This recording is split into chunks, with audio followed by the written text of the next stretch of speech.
Good morning, everyone.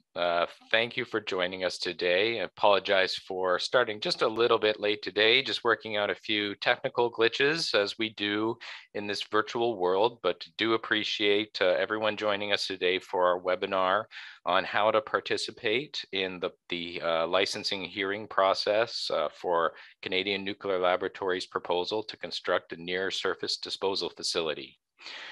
Before we get started today, I would like to take a moment to acknowledge that CNL's operations in Chalk River are situated on the unceded traditional territories of the Algonquin people. At CNL, we recognize the important role that Indigenous people perform in Canada and appreciate the responsibility that they have as stewards of the environment.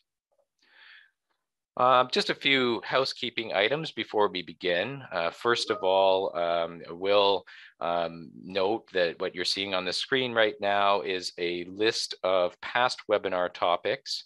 Just want to let you know that all of our webinars are posted onto our YouTube page. Tous nos webinaires sont postés sur notre page YouTube et ce webinaire aussi le sera.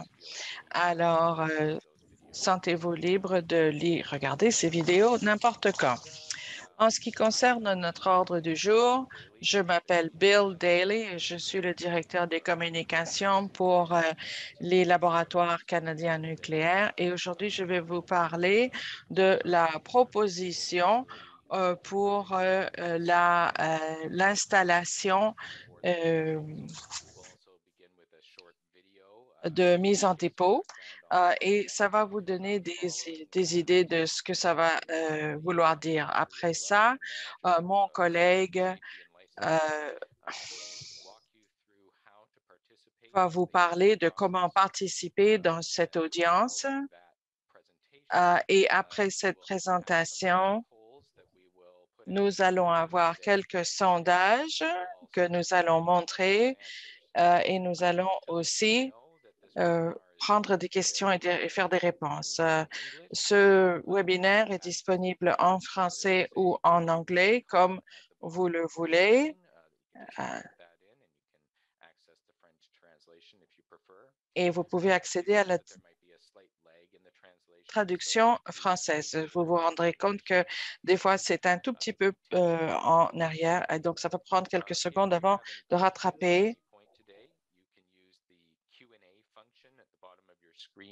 And type in those questions.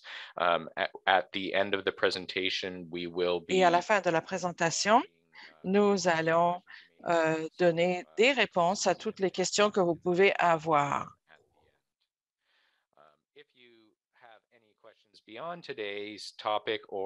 Si vous avez des questions au-delà du projet aujourd'hui, de ce sujet, vous pouvez toujours nous contacter à cnl.ca et nous allons pouvoir répondre à vos questions. Si on a d'autres questions, si vous avez d'autres questions, on peut toujours vous y répondre plus tard. Alors, notre webinaire doit durer 1 heure aujourd'hui et on devrait avoir terminé d'ici 11 heures.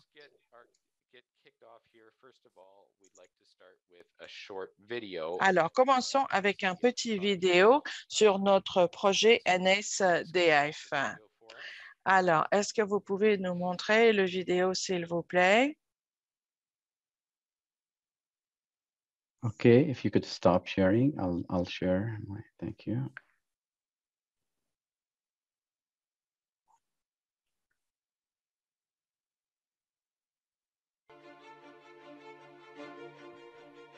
Avez-vous quelques instants? On aimerait bien vous raconter une histoire. Voici les laboratoires de Chalk River. C'est joli, n'est-ce pas? Nous pensons également. Les laboratoires sont un campus de recherche nucléaire dans la vallée de l'Outaouais. C'est ici depuis 70 ans. Et pendant ce temps-là, nous avons eu des développements historiques. Nous avons développé des isotopes médicaux pour pouvoir diagnostiquer les cancers et une autre façon de faire autre chose. Ça, c'était nous à l'époque. Nous sommes très fiers de ces accomplissements. On a pensé que c'était maintenant le moment de revitaliser notre campus de Chalk River au bout de 70 ans et de nous assurer que nous soyons bien équipés pour les prochaines technologies nucléaires tout en nous occupant de choses qui restaient à faire.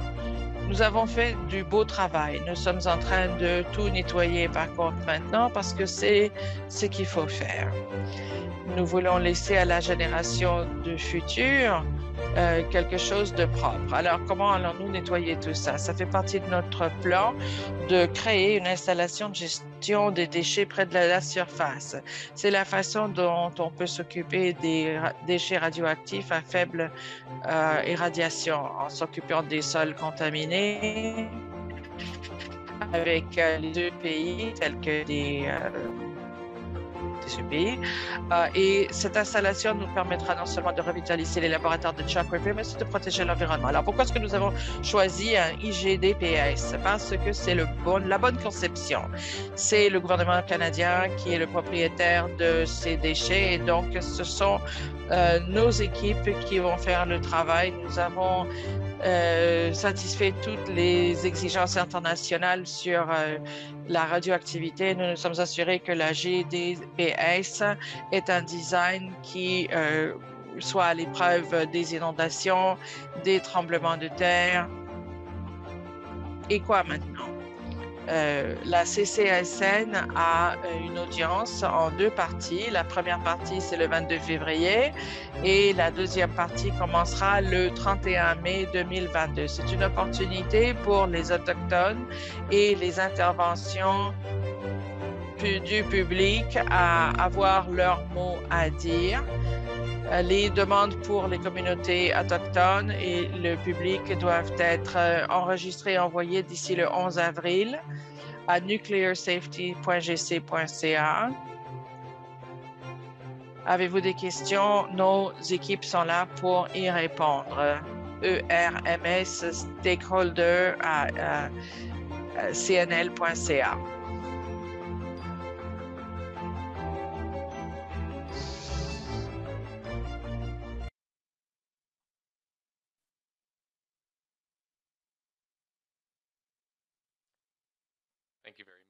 Merci beaucoup. Bon, j'espère que ce petit vidéo vous a donné une petite idée de ce que nous sommes en train de faire et ce que nous avons l'intention de faire. En tout cas, c'est la proposition et comment CNL va s'y prendre. Ce que j'aimerais faire maintenant, c'est de prendre quelques instants pour expliquer pourquoi nous avons décidé de construire cette installation au site de Chalk River. Et je vais vous présenter les avantages et les raisons de ceci et possiblement que cela vous parlera, vous résonnera auprès de vous et vos interventions que vous avez l'intention de soumettre à la CCSN et on verra si la décision de faire ce projet sera approuvée ou pas. Et comme je l'ai dit depuis le début, mon collègue Gabriela va vous parler de cette partie-là de la présentation dans les plus grands détails. Alors, pourquoi est-ce que les laboratoires CNL ont décidé de mettre de l'avant cette proposition? Ben, premièrement, c'est pour le bien-être de l'environnement. Comme vous l'avez constaté dans la vidéo, les laboratoires de Chalk River sont là où de nombreuses découvertes médicales et nucléaires ont été faites depuis 70 ans. Ces activités, par contre, ont créé des déchets. Et tout comme c'est le cas dans n'importe quelle industrie, se débarrasser des déchets est toujours un défi à relever. Et nous entendons ici avoir une installation permanente pour les déchets à faible radiation. Présentement, CNL pratique le stockage de ces déchets à faible radiation à Chalk River dans des systèmes de stockage temporaires. mais c'est exactement le cas. Ils sont temporaires, c'est-à-dire que sur une période de temps, ils vont commencer à se dégrader et ne seront plus aux normes. Et donc, il va falloir trouver de nouvelles façons de gérer ces stocks, ces déchets de façon temporaire. Dans quelques instants, je vais vous parler aussi de la modernisation du campus du laboratoire de Chalk River. Et cela aussi crée des déchets avec des matériaux usagés. Cela ajoute au montant de déchets à faible radioactivité qui doivent être entreposés. Nous devons pouvoir isoler ces déchets, les confiner dans un seul endroit pour la durée de vie de sa dangerosité. Mais nous voulons nous écarter d'une façon temporaire de faire les choses pour avoir quelque chose de permanent pour protéger les générations à venir. Le traitement des eaux usées aussi sont là pour protéger la rivière des Outaouais et ses affluents. Ceci a été bien prouvé avec une technologie à éprouver, bien étudiée, que si ce projet est approuvé, nous allons pouvoir finalement avoir une solution finale pour ces déchets. Et en même temps, CNL, LNC plutôt, les laboratoires ont un permis d'exploitation et nous faisons une surveillance accrue des sols, des eaux, tout autour du sol. Et si le IGDPS est approuvé, nous allons entreprendre encore plus de surveillance pour nous assurer que cette installation fonctionne comme il faut maintenant et dans l'avenir.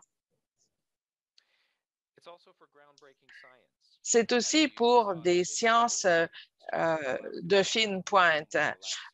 Comme vous le savez, nous sommes là depuis 70 ans et nous avons eu des avancées scientifiques incroyables qui ont aidé des millions de Canadiens et de personnes à l'étranger aussi. Des isotopes pour combattre les cancers, trouver d'autres traitements pour le cancer et d'autres maladies, de nouvelles méthodes pour trouver et fabriquer de l'énergie propre, combattre le changement climatique maintenant et à l'avenir. Et pour pouvoir continuer ce travail important, nous sommes en train de présentement moderniser nos installations à Chalk River pour que le campus soit aux normes d'aujourd'hui. Alors, les installations, les édifices qui étaient utilisés pour des expériences de laboratoire par le passé sont arrivés à la fin de leur vie et nous voulons pouvoir être aux normes. Et pour pouvoir le faire, il va falloir détruire au moins 100 structures ainsi que les matériaux et les déchets dans ces structures et les stocker. Un IGDPS est la façon qui nous permettrait de gérer ces décès et donc continuer avec la technologie et la science de l'avenir dans ce campus à Chalk River. Aussi, une autre raison, c'est que c'est pour nos communautés, pour nos communautés. Le IGDPS est un gros projet. S'il est approuvé par la CCSN, nous pouvons commencer la construction un petit peu plus tard cette année. Cette construction aura besoin de centaines de travailleurs, d'artisans, de techniciens, ainsi que cela donnera des opportunités d'entreprise et d'affaires. Et nous accepterons des déchets avant de fermer pendant 50 ans. Alors, cela voudra dire que nous allons engendrer des emplois. Et souvenez-vous que je viens de parler des laboratoires Chalk River, le fait que cette gestion des déchets près de la surface est la clé de la modernisation de ce site. Et donc, par le IGDPS, il y aura des opportunités à l'avenir pour les entreprises et les affaires et les emplois continueront à être créés par les laboratoires Chalk River. Donc, ce projet d'installation des gestions des déchets près de la surface va engendrer des emplois pour aujourd'hui et pour demain.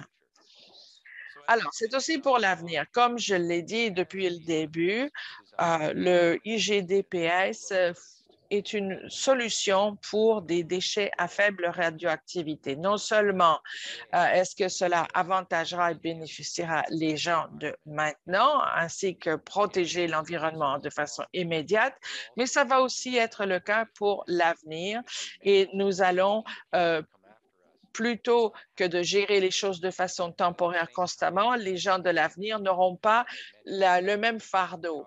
Mais nous n'abandonnons pas quoi que ce soit. Le site de Chalk River est un site sécuritaire et strict avec une surveillance accrue.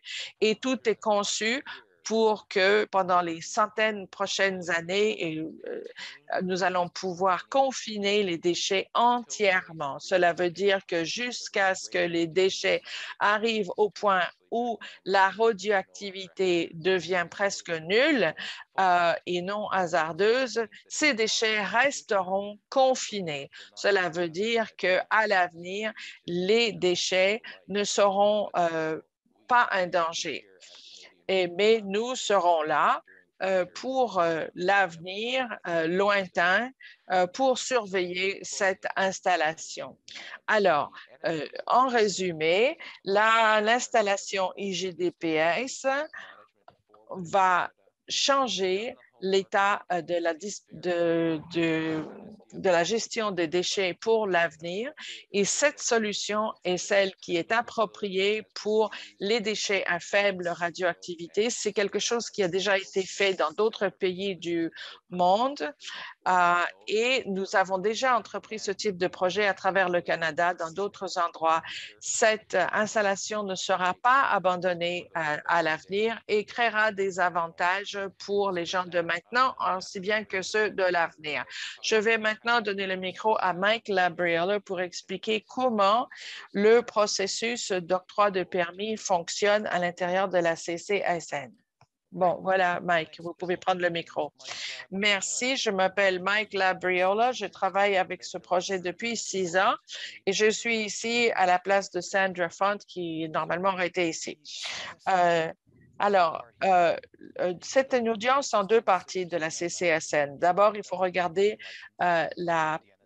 l'application pour modifier notre permis. La première partie de cette audience, c'était une occasion au personnel de la CCSN de présenter ses arguments du CNL et avec des soumissions écrites et orales. L'événement a été tenu le 22 février entièrement virtuellement et la transcription et l'audio est disponible si vous êtes intéressé sur le site web. La deuxième partie de cette audience commencera le 31 mai et ce sera une opportunité pour le public de présenter directement à la commission et ce sera tenu à Pembroke en personne. Nous verrons combien d'interventions en personne se tiendra. Probablement que ça va durer quelques semaines et ça va être divisé dans les rubriques suivantes.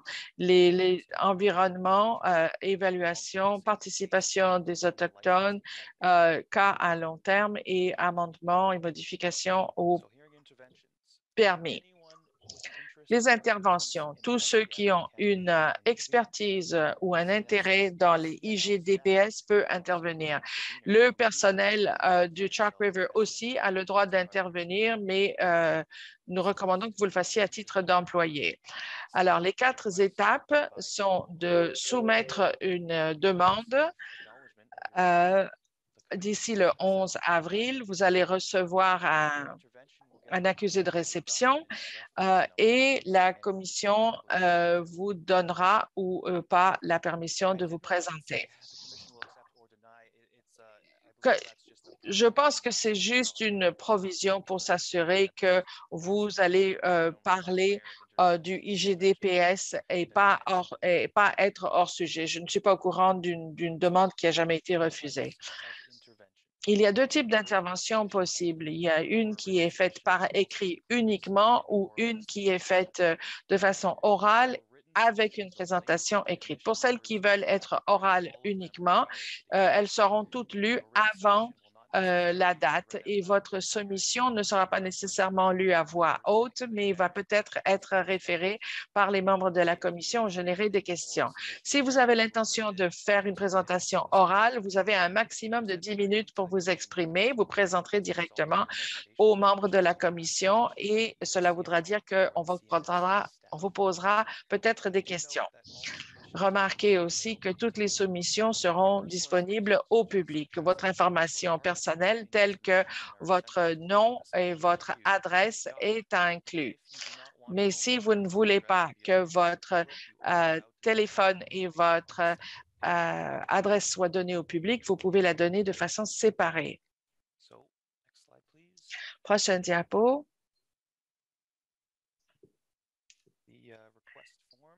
Le formulaire de demande. Alors, voici quelques informations qui seront présentes sur la demande. Alors, plus de détails sur comment faire une présentation. Tout cela est disponible sur notre site web. Et après ça, les prochaines étapes. Si vous avez besoin d'aide à mettre ensemble votre présentation, assurez-vous de rencontrer ou d'envoyer un courriel à un de nos membres. Voici l'adresse ici, ermstakeholder@cnl.ca et les restes des informations. Et voici à vous, Bill. Alors, merci, Mike. Bon, cela met fin à notre présentation et nous voyons qu'il y a déjà des questions qui arrivent. Nous allons y répondre dans quelques instants. Mais avant de le faire, quelques sondages en direct. Oui, les voilà. Le sondage numéro 1. Avez-vous l'intention d'intervenir à la deuxième partie de ces audiences, c'est-à-dire à partir du 31 mai, et vous pouvez choisir oui ou non.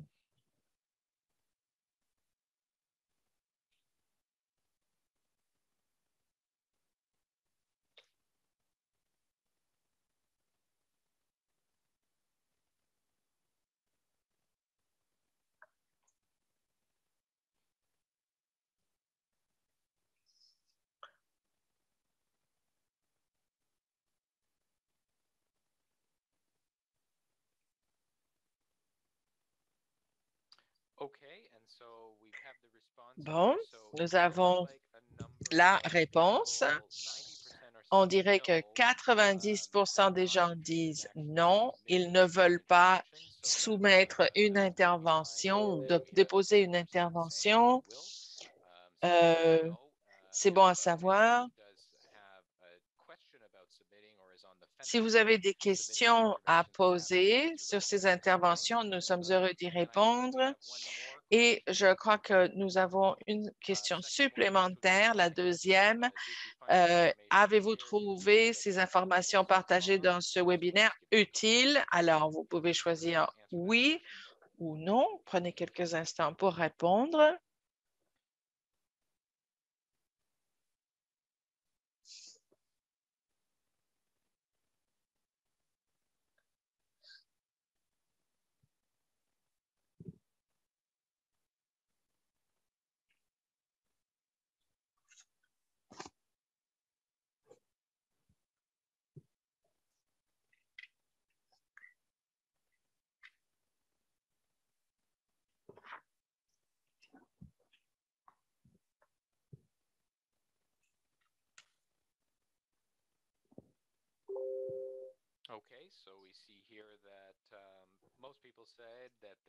La plupart des gens ont dit qu'ils ont trouvé cette information jusqu'à présent présentée comme étant utile.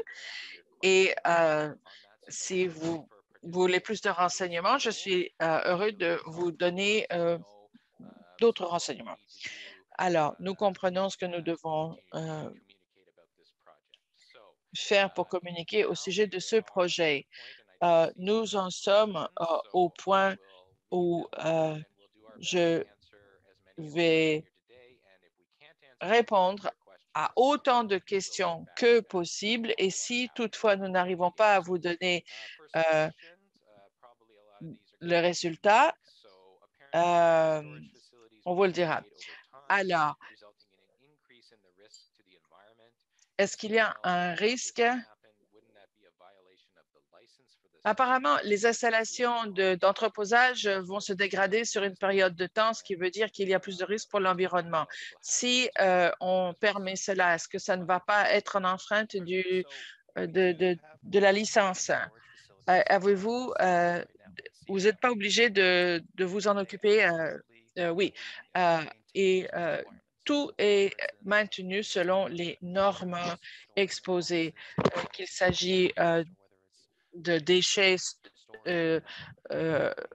entreposés au sol ou dans des conteneurs en métal. Tout est surveillé selon les conditions d'octroi de permis. La différence entre la gestion des déchets est temporaire et permanente, c'est qu'on n'est pas obligé de montrer que ça va être bon pour des centaines d'années si c'est temporaire. Mais une HUDPS est censée durer des centaines d'années. Alors oui, nos déchets sont confinés de façon sécuritaire, mais nous avons besoin d'une façon de nous en occuper de façon permanente. La prochaine question ici, et je vais essayer de répondre. Alors, si le site n'est jamais abandonné, est-ce que ça veut dire que CNL va s'engager à maintenir le site et les restrictions en perpétuité, ou est-ce qu'un résident ou un fermier aurait accès à ce site?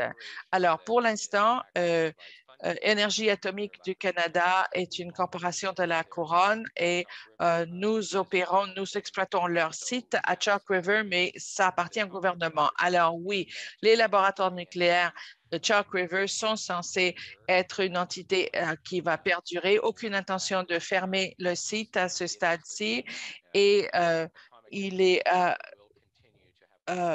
Énergie atomique du Canada va continuer à avoir le contrôle de ce site de façon permanente. Alors, même si c'est le cas que le IGDPS sera à l'intérieur du cadre de l'octroi des permis de Chalk River, nous avons des études qui démontrent que si jamais un fermier ou une famille devait vivre à proximité du site d'ici des centaines d'années, ce serait parfaitement sécuritaire. Je ne sais pas si vous voulez dire quelque chose là-dessus, Mike.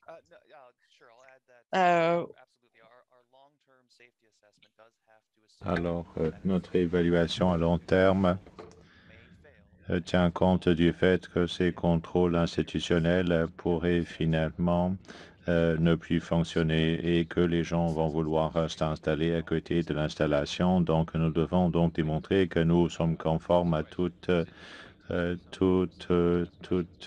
les règles. Est-ce que c'est trop tard finalement de rencontrer quelqu'un des laboratoires? Non, ce n'est jamais trop tard. Il y a plusieurs façons pour vous de nous rencontrer. On pourrait finalement faire en sorte qu'un expert technique vous rencontre. Si vous avez des questions au sujet de la laboratoire, vous pouvez nous envoyer un courriel. Et on va certainement faire un suivi et on va organiser une réunion. Il nous ferait plaisir de le faire. Maintenant, la prochaine question. Quand est-ce que je vais savoir quand je vais pouvoir intervenir? Je ne sais pas, Mike, si vous voulez ajouter quoi que ce soit ici, mais le processus est maintenant ouvert. La Commission de la sûreté nucléaire accepte maintenant les interventions et comme Mike a dit dans sa présentation, les interventions peuvent être soumises par écrit par l'entremise d'un portail. On va vous envoyer les informations, l'hyperlien précis. Vous pouvez également envoyer un courriel à la Commission de la sûreté nucléaire du Canada. Et comme Mike a dit, il y a certains éléments que vous pouvez inclure dans votre intervention. Alors, la seule façon, la seule raison pour laquelle on rejetterait l'intervention, si c'est que la Commission pense que ce n'est pas finalement conforme à la portée du projet. Alors, quand est-ce qu'on va savoir? Eh bien, c'est à la Commission de vous revenir. Je ne sais pas quand ils vont vous revenir. Merci beaucoup. Oui, une fois que vous avez soumis votre intervention, la Commission doit étudier toutes les interventions, les mettre dans leur catégorie appropriée et ils vont vous faire un suivi. C'est pour ça qu'ils ont besoin de vos coordonnées. Comment est-ce que je vais savoir commencer une audience? Eh bien, il y a plusieurs audiences qui ont été tenues dans le contexte de l'industrie nucléaire qui ont été enregistrées en fait. Je sais que nous avons donc accès à des enregistrements publics. Vous pouvez donc regarder ces enregistrements sur le site web de la Commission. Pour ce qui est de cette audience-ci, nous avons tenu donc une audience en deux parties. La première audience a eu lieu au mois de février et c'était pour le personnel des laboratoires et de la commission pour répondre aux questions directement des commissaires. La deuxième partie, la deuxième audience qui aura lieu à Pembroke et vous allez pouvoir donc regarder virtuellement ou en personne. Là, il s'agit des interventions de la population des collectivités autochtones et ça va durer donc au moins une semaine. Ça pourrait même durer plus longtemps qu'une semaine. Mais pour ce qui est de commencer une audience, on pourrait vous envoyer des hyperliens, mais vous pouvez aller sur le site web de la Commission de la sûreté nucléaire également si vous voulez entendre les enregistrements des audiences. Est-ce que je peux décider de ne pas intervention une fois que j'ai soumis mon intervention? Oui, la Commission ne veut pas vous obliger finalement à intervenir. Si vous changez d'avis, vous pouvez le faire. Une chose que je vous ferai remarquer, s'il s'agit donc de devoir vous déplacer pour intervenir en personne, eh bien, on aura la possibilité de faire les interventions de façon virtuelle. Ça pourrait être peut-être plus commode. Il ne faut pas l'oublier. Vous pouvez changer votre mode d'intervention. Mais si vous vouliez finalement donc faire une intervention orale plutôt qu'une intervention écrite, vous allez devoir communiquer avec la commission rapidement. L'inverse est moins problématique. Alors, quels seraient des exemples finalement de thèmes d'intervention? La commission veut pouvoir catégoriser les interventions. Il y a trois thèmes, trois rubriques. Et Mike, vous les connaissez peut-être, mais si je ne me trompe pas, il y a un qui porte sur la procédure de certification. Ensuite, il y a l'évaluation environnementale pour le projet. Euh, alors, on évalue tous les aspects environnementaux. Il y a une consultation de grande ampleur auprès des Autochtones et auprès de la population. Alors, on enregistre également les conversations qu'on a eues avec la population, les préoccupations exprimées. Ensuite, il y a le cas de sécurité à long terme. Mike, vous pourriez peut-être décrire cela. Oui, ce thème inclut donc la conception de l'installation, l'analyse pré-déclassement. Ensuite, l'évaluation de la sécurité post-déclassement, l'inventaire des déchets et les critères d'acceptation de déchets. Vous ne devez pas trop vous préoccuper du thème.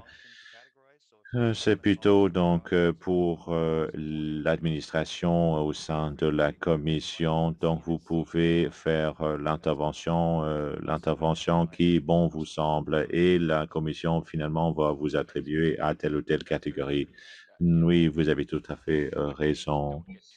Il ne faut pas enfin, trop vous préoccuper des thèmes. Il s'agit là de permettre une meilleure organisation de la part de la Commission. Est-ce que j'ai bien compris, les contrôles institutionnels pourraient finalement échouer? Qu'est-ce que ça veut dire?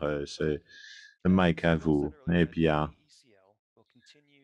alors, et ici, elle va continuer à imposer des contrôles institutionnels pendant un certain temps. Quand on fait une évaluation de sécurité à long terme, on doit finalement imaginer le scénario du pire. Notre évaluation serait très courte si les contrôles institutionnels n'échouaient jamais. S'il n'y avait pas de dégradation, s'il n'y avait personne qui vivait à côté de l'installation, s'il n'y avait pas de possibilité finalement de fuite. Quand on fait notre évaluation de sécurité, on doit tenir compte de tous les scénarios. Donc, on se fonde sur l'hypothèse que les contrôles échouent à un moment donné. Ça veut dire que votre installation n'est plus conforme et on a donc une dégradation qui pourrait mener à des fuites de contaminants. Même dans ces scénarios, les gens qui vivent près de l'installation sont exposés à des doses qui sont minimales. Merci, Mike. Aucune question, aucune autre question. Y a-t-il d'autres questions ou commentaires? Je vous donne donc quelques instants pour formuler vos pensées.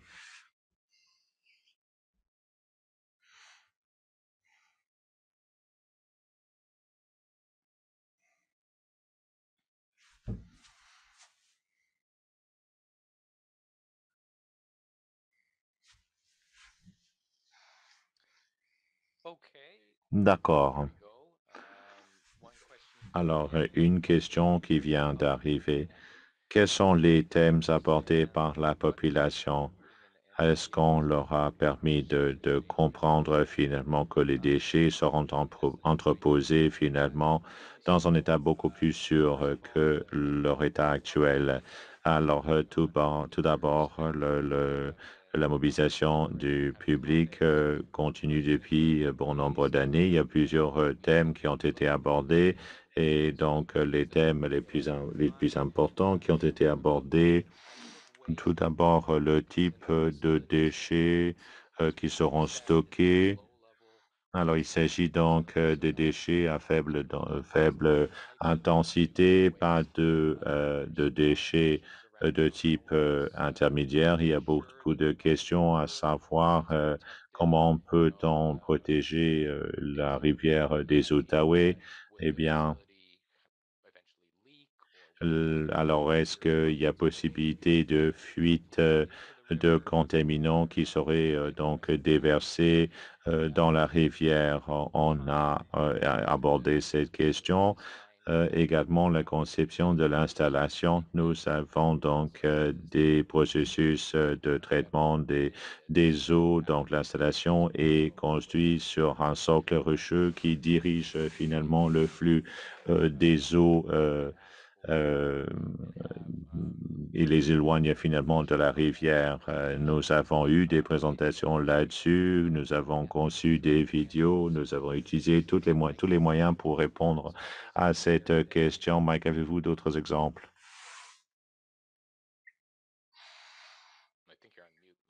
Vous êtes en sourdine, Mike. Non, j'étais en train de regarder la prochaine question. Pour ce qui est des questions posées par la population, la proximité, la rivière des Outaouais, alors connaître finalement les déchets qui sont stockés. Nous avons un programme finalement de caractérisation des déchets, de transport des déchets des autres installations également. Alors, ce sont des thèmes qui ont été abordés. Donc, vous vous préparez à la prochaine question. Donc, je vous cède la parole à nouveau. Alors, quelle est la définition finalement de la Commission des contrôles institutionnels? Je n'ai pas un glossaire de la Commission devant moi, mais la période de contrôle institutionnel porte sur le contrôle de l'installation. Alors, peut-être, ça pourrait être une inspection visuelle de l'installation périodiquement. Ça pourrait être donc la surveillance des eaux souterrains. Ça pourrait être également donc l'inspection des clôtures. Il y a également les restrictions d'utilisation utilisation terrestre. Ça empêche quelqu'un d'acheter finalement le terrain et d'y faire une construction. Alors, pour ce qui est des échecs, des pannes, vos mesures de surveillance vont détecter des problèmes. Alors, et donc, ils vont nous permettre finalement de remédier aux problèmes en assurant la sécurité, en maintenant des restrictions d'utilisation terrestre, finalement, empêche l'exposition accidentelle. Merci beaucoup, Mike. Y a-t-il d'autres questions?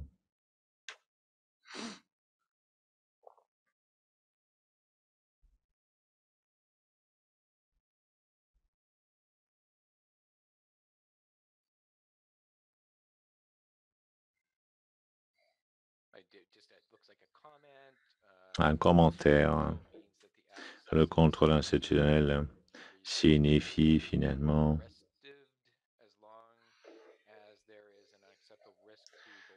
alors que l'accès au site doit être restreint s'il y a risque à l'environnement et aux êtres humains. C'est un commentaire.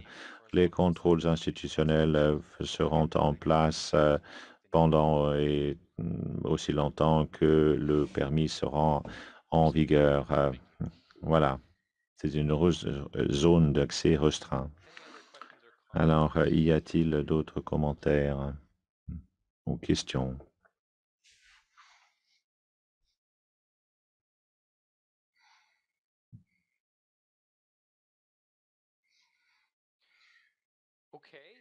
Très bien.